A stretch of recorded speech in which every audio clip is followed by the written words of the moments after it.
Hello? Yes, sir. Oh, excuse me, Mr. President. I have Mr. Haldeman. Do you want him to wait? Yeah. No, I'm on. There you are. Hello? Oh, Bob, I didn't want to bother you, but one subject that, to my surprise, Henry brought up, which will be referred to you, and I just wanted to put you on it, was that Reston was in to see him. You're kidding. Yeah, and I said, well, what do you want to see? He said, well, Reston asked for an interview with the president on the ground that he had an interview with Chou Enlai. I said, now, look, Henry, I didn't even let him finish the sentence. I said, no, I'm not going to do it. And I said, first, as I told you, there would be no interviews with the New York Times under any circumstances for the Pentagon Papers. And second, I said, I'm not going to see Reston after what he did with Chou Enlai. And Henry said, well, he says, I agree. He says, I told him that I did nothing to do with these things, and I referred it to Haldeman. So, but you see what I mean. Yeah. Henry, of course, is I guess, you know, with his usual concern about the Times. But let me just say this. I don't care who it is. And Scotty, Ziegler, Moore, Klein, anybody else, they can come along with all the business that, well, you really ought to see the Times, and, you know, and it's a question of, it's like going to the White House Correspondents thing, and he's very important, and if you don't see him, he's going to write something bad, and so forth. Now, the worst thing I could do, I put it to Henry just cold turkey. I really gave him hell. I said, Henry, look, if I see Scotty Reston and give him an exclusive interview, what do you think this does to the very few friends, and they're goddamn few, we have in the press that I haven't given personal interviews to? What do you think it does to them? It kills them. So I just wanted you to know that, and I'd like for you to really raise it tomorrow, and I want the goddamn staff to understand, and he must not have understood this, that the blackout on the Times is total. Well, he understood it. He stood in your office when we talked about this, and you made the point to him that he was not to see Reston, that you would not see Reston. That's right. That's right. Well, God. Whether he talked to him or whether he was in, I don't know, but I gathered he was in. But the point is that he would even refer it to me was amazing. But, you know, Henry... He would even talk to Reston to begin with. You've got to tell Henry he must not talk to him. Now, he's valuable. He must not talk to him, period, under penalties of, frankly, dismissal. Now, goddammit, I'm not going to have it. And don't you agree? I sure do. This is not a question of vengeance or this or that or the other thing. It's just a point that we are not going to get anything out of Reston except a bad shake. And he did us in that. That's right. He did his best to do us in. It didn't turn out that way particularly due to Chou Enlai's cooperation. But we cannot have our people get soft because of their trying to suck up to some of these goddamn newspaper people. If I were going to give an interview, why would I give it to a newspaper man anyway? Give it to a television man. Huh? Darn right. Why do I waste my time, you know, being examined by this son of a bitch? He will never be in my office as long as I'm president. Never. And no man from the Times will ever be in my office as long as I'm president. It isn't worth it. You agree? I sure do. That's it. That's the way it's going to be. I'm just astonished that he talked to him and that he would raise it with you. Well, he'll tell you that he didn't press it, but he didn't. But he didn't press it when I jumped in awful fast. But I said, no, Henry, I'm not going to do it. And then he said, I agree.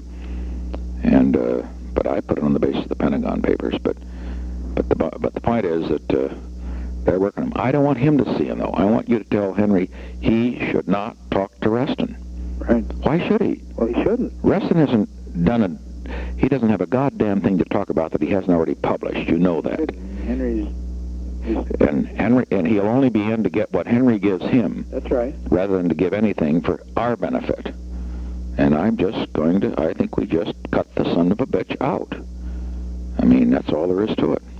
I'm just amazed. And so it'll be raised. Let it come up in its natural way when it comes up, when he raises it with you, and you just act as if with complete astonishment. Why, Henry, you didn't consider it, did you?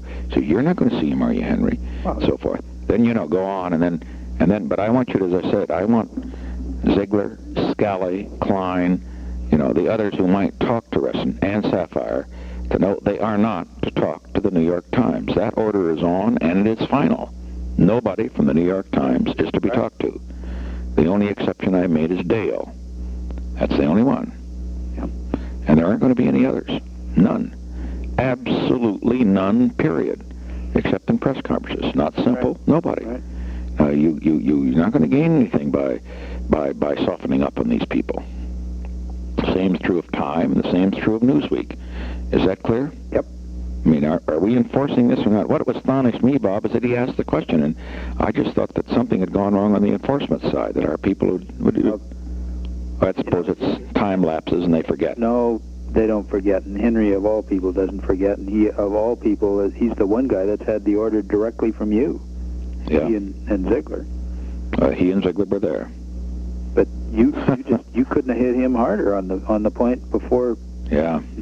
Before we went out to California. Right. I guess. Now the arguments will all be made. I'll give them to you all. You know what they are. That the Times is important, and getting even a half-assed story is better than getting a completely important. It isn't important to begin with. And second, it's terribly distressing to other people.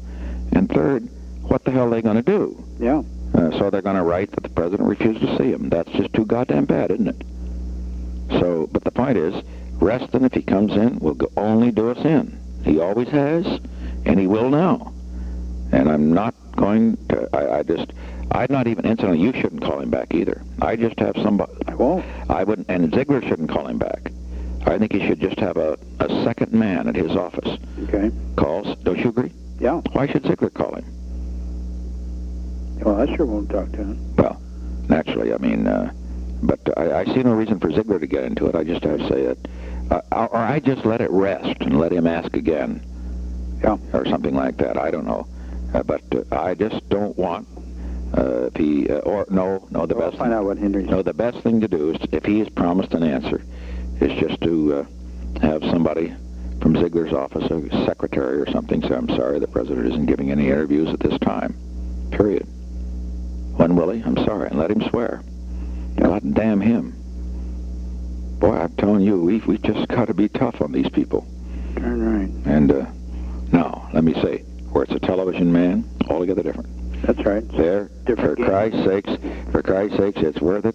If you have to, eat crow and shit and everything else. Right. But not with the New York Times or the Los Angeles Times or Time, Newsweek, or the Washington Post. It is not that important to us, is it? Nope. That's my view, at least. Nope. It definitely isn't. It'll come up in a meeting, I'm sure. And when it does, my views should be expressed just as toughly as that. Okay. I have no doubts about it, whatever. I couldn't agree with you more. Okay. Right.